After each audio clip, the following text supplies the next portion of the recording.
सर्वेश्वरी भगवान की, परम पूज्य आचार्य श्री आदि सागर जी महाराज की, परम पूज्य आचार्य श्री महावीर कीर्ति महाराज की, परम पूज्य आचार्य की, परम पूज्य आचार्य जी तपस्वी सम्राट सन्मति सागर महाराज की, परम पूज्य आचार्य गुरु सुंदर सागर महाराज की, अहिंसा में विश्व धर्म की।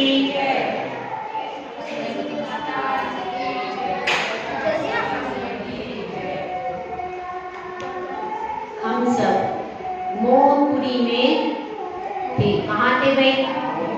मोहपुरी में। और वहां पर विवाह निश्चित हो गया। किसका? मिथ्यात्व के साथ अनंतानुभव। तो यह विवाह निश्चित हो गया और शहनाई बज रही है दोनों तरफ से। घर घर पर तोरण बंध रहे हैं और वह अनंतानुबंधी कहाँ जा रही है? पूजा करने के लिए जा रहे। क्योंकि कोई भी कार्य होता है तो पहले भगवान की आराधना से शुरू होता है। तो जो देवता कैसे हैं?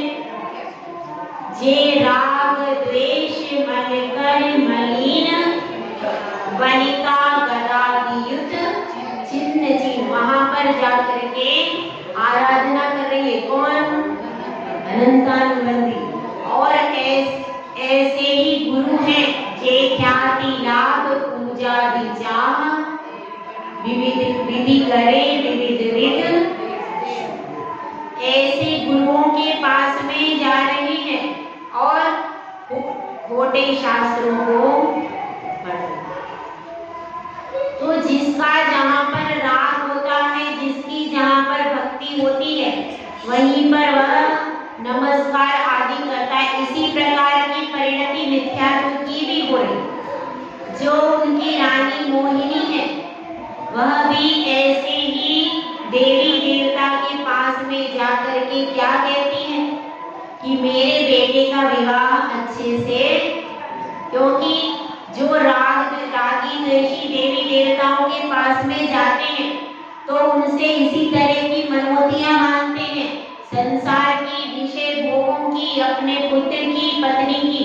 ठीक है, तो इसी तरह की भावनाएं सब व्यक्त कर रहे हैं और और फिर धीरे धीरे वह घड़ी आ गई जिसका कि सबको इंतजार था, सबको प्रतीक्षा थी। तो वह घड़ी धीरे धीरे नजदीक आ गई और बहुत धूमधाम के साथ क्या हो गया? उनका विवाह संबंध हो गया। विवाह संबंध के बाद भी पहले कौन से मंदिर ले जाए जाएंगे? वही जहाँ पर मिथ्यात्व का पोषण होता है, जो कि अनायतन है, उन्हीं मंदिर में उनको पूजा आराधना कराई जाएगी। तो अब इस तरह से सब क्रिया विधि हो गई और अब अनंतानुबंधी कहाँ पर आ गई?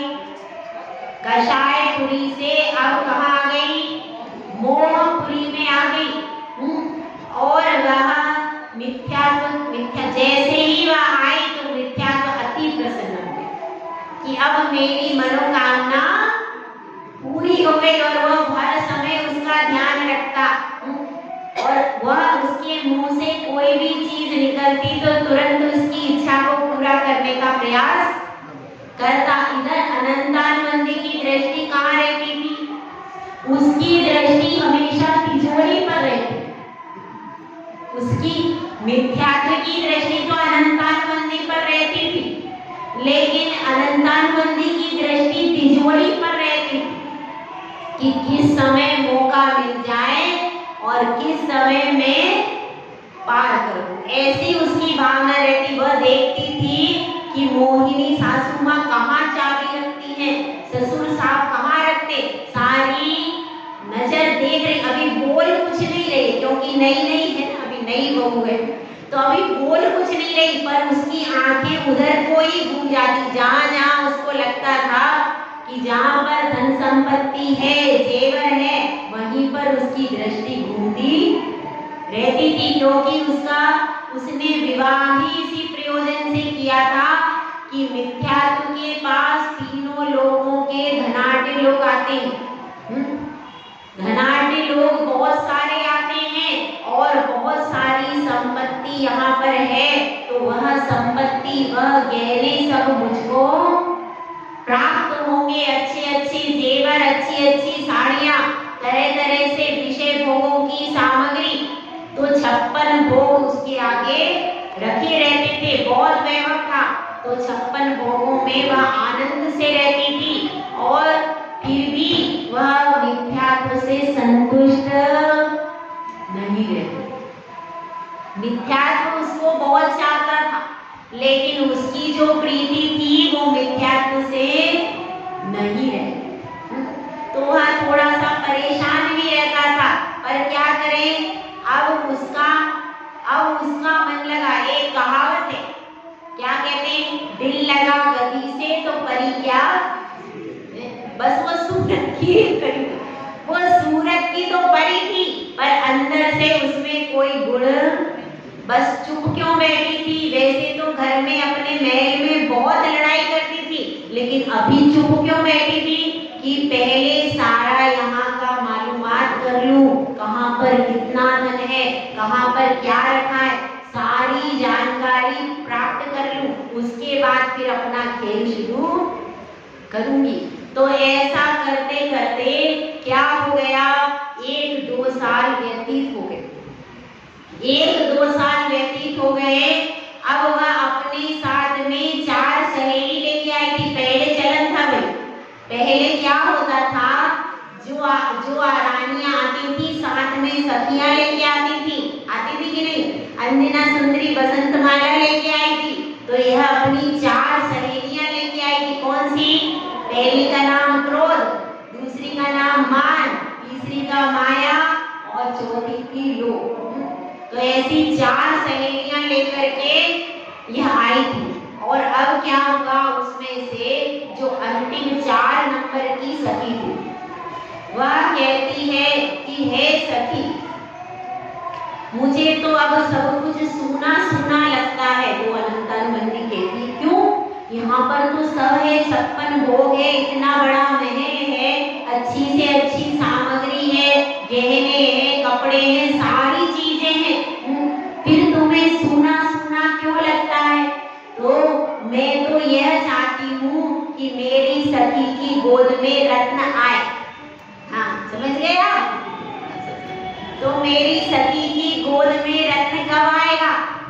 तो अनंतानुबंदी सोचने लगी कि हाँ, मुझे भी चिंता हो रही, इतने 2 साल हो गए, अभी तक कोई रत्न की कोई सूचना नहीं है, तो मैं क्या करूं? तो उसकी दूसरे नंबर की सहेली कहती, उसका नाम क्या है? मान।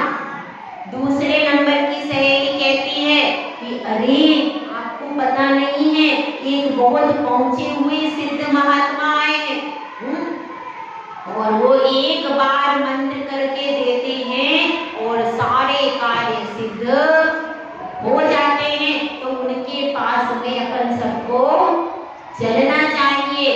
पर देखो, किसी को पता नहीं चले। अगर पता चल गया, अगर मोह राजा को पता चल गया तो वो बहुत नाराज होंगे, इसलिए हमको छुप करके जाना। तो माया सहेली जो उसकी थी, वो कहती, अरे तुम चिंता मत करो, मैं बैठी हूँ ना, मैं यहाँ बैठी हूँ, मेरे होते हुए तो कोई भी जान ही नहीं पाएगा और अपन सब छुपिया रास्ते से यहाँ से निकल जाएंगे। मैं सारा रास्ते का प्रबंध कर दूंगी, तुम चिंता मत करो। तो अब अनंतानुबंदी ने सारी प्लानिंग कर ली और प्लानिंग कर ली। अब उसने क्या किया, जहाँ पर जो सिंपल कपड़े थे दास दासियों वाले, वह एकदम सिंपल वस्त्र पहन लिए और घूंघट कर लिया और चारों ऐसे सिंपल कपड़े, सिंपल वस्त्र पहन करके खुफिया रास्ते से चली गई और अपने स्थान पर क्या, गुड़िया को सुला दिया। अब इस तरह से रात्रि में वहां पर गई और जो मान नाम की उसकी सहेली थी, उसने पहले ही सारा उनसे फिक्स कर लिया था। किनसे?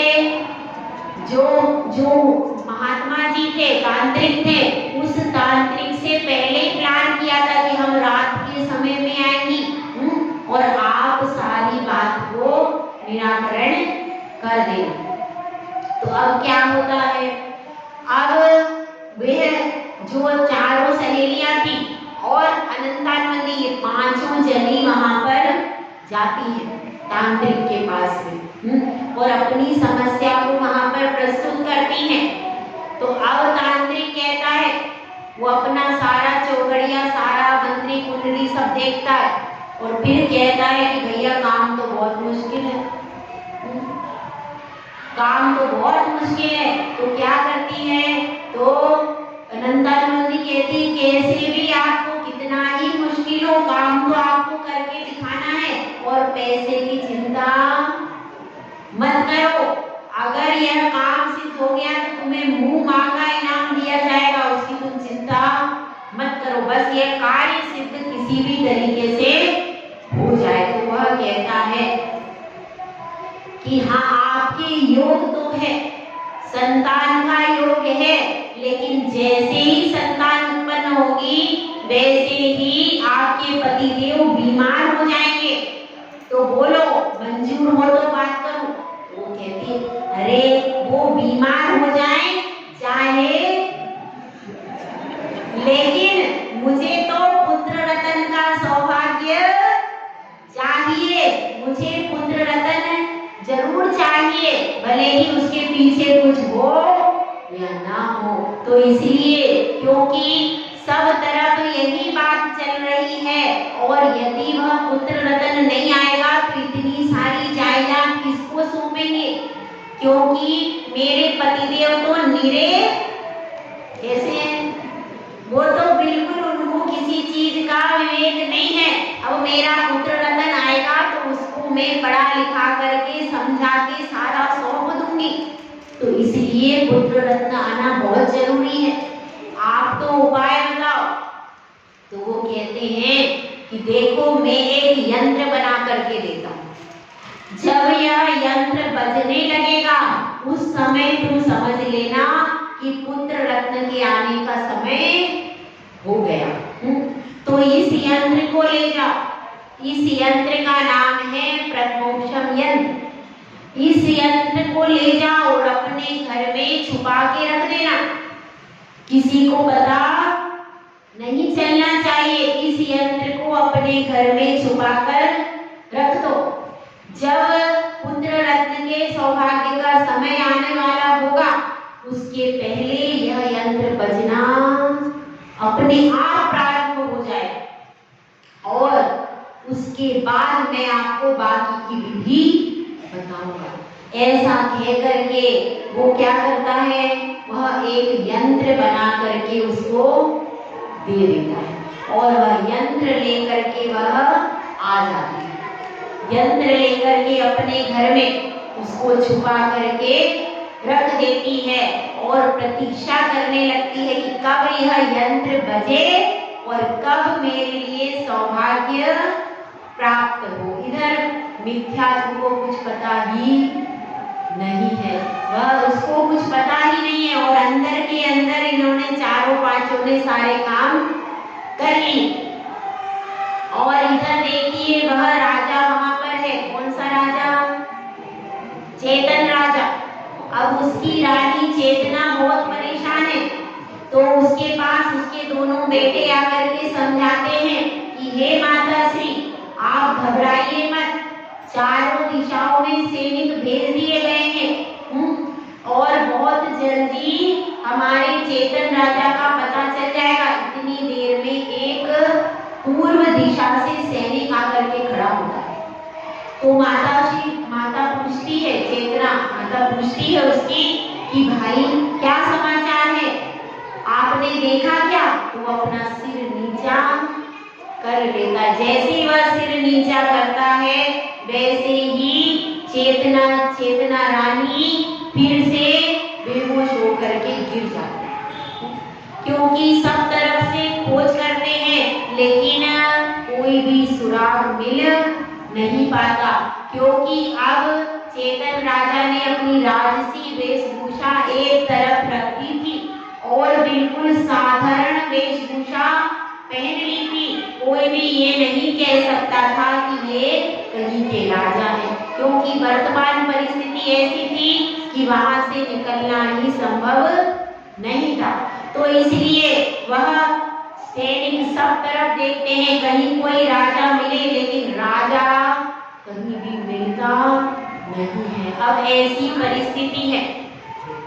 और इधर क्या है, इधर अनंतानुबंदी इंतजार कर रही है, और उधर जो चेतना क्या करती है, चेतना रानी कहती है कि मेरे लिए तो जिनदेवी शरण है। तो वह मंदिर में जाती है, वीतरागी भगवान की प्रतिमा के समक्ष बैठ जाती है और इतनी प्रार्थना करती है कि हे प्रभु, मेरे चेतन राजा चले गए, कोई बात नहीं, मगर वो किसी संकट में ना हो तो उस संकट से उन्हें बचा लेना, और धर्म संकट से जरूर बचा लेना। ऐसा ना हो कि वे किसी संकट में पड़ के अपने जिन धर्म को छोड़ दे। बस मुझे इतनी ही इच्छा है, वे जहां भी हो, जैसे भी हो, लेकिन जिन धर्म की शरण को नहीं छोड़े। बस मैं आपसे इतनी ही प्रार्थना कर रही हूँ कि मेरे पतिदेव, मेरे राजा जहां भी हैं, वे जिन धर्म की शरण में रहें और जिन धर्म को कभी भी छोड़े नहीं। तो इस तरह की प्रार्थनाएं हो रही है। और अब वो घड़ी धीरे धीरे नजदीक आ रही है। घड़ी धीरे धीरे नजदीक आ रही है, और वह घड़ी कब नजदीक आती है, कब आएगी वो घड़ी? कल देखिए कब आती है वह घड़ी की जिसका इंतजार है आप लोगों को, कि जब अनंतानुबंदी की गोद में रत्न आएंगे। भाई कितने रत्न आएंगे? आपके कितने हैं? जितने आपके उतने ही आएंगे, ठीक है। तो अब उनकी गोद में जो 2 रत्न आएंगे वो कैसे आते हैं, और कौन सी तांत्रिक ने जो यंत्र दिया वह सफल होता है कि विफल होता है, इसको अपन कल देखेंगे। जय बोला जय सुंदर सारा महाराज की।